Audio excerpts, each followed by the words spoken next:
Рустам Эмомали возглавляет город Душанбе с 12 января 2017 года. Недавно он отчитался об итогах своей деятельности за 2020 год. Несмотря на трудности, связанные с кризисом из-за пандемии коронавируса, в прошедшем году для развития столицы было сделано немало. Мэрия открыта для диалога с гражданами и готова быстро реагировать на просьбы душанбинцев. Для этого в феврале 2017 года по решению Рустама Эмомали была создана рабочая группа, сотрудники которой должны разъяснять жителям законы и нормативно-правовые акты.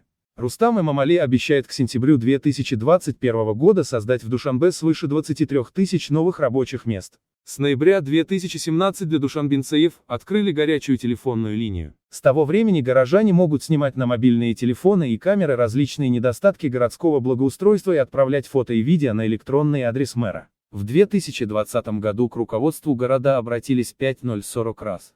Были рассмотрены 4995 обращений, что составляет 99,1% от общего числа обращений.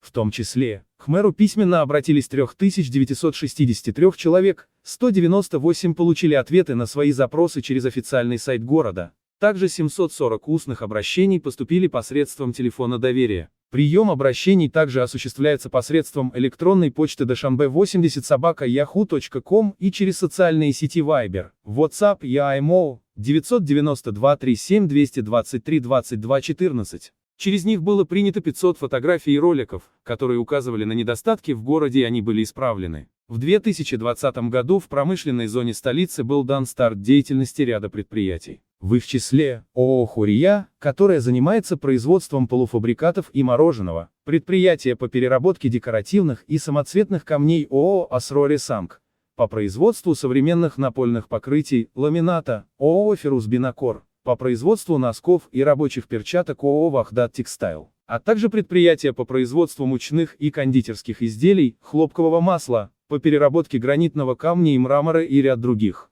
Развитие социальной инфраструктуры и транспорта. В 2020 году было завершено строительство 13 объектов различного назначения, среди которых жилые дома, коммунальные, образовательные и культурно-просветительские здания. 17 часов ровно 10 декабря 2020.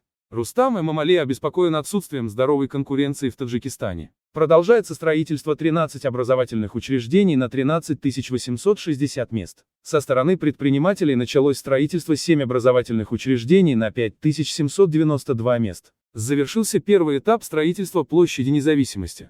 Завершилась реконструкция железнодорожного моста и автодороги по проспекту Б. Гафурова и улица А. Гуламова. Благоустроено и построено 19 километров автодороги, 3,1 километра ирригационных линий, 3,3 километра берегоукрепительных линий, 47 современных остановок. Построена эстакада и реконструирована автодорога от памятника Сина до Западных ворот, длиной в 4,2 километра, продолжается строительство автодороги 1,85 километра около рынка Корван.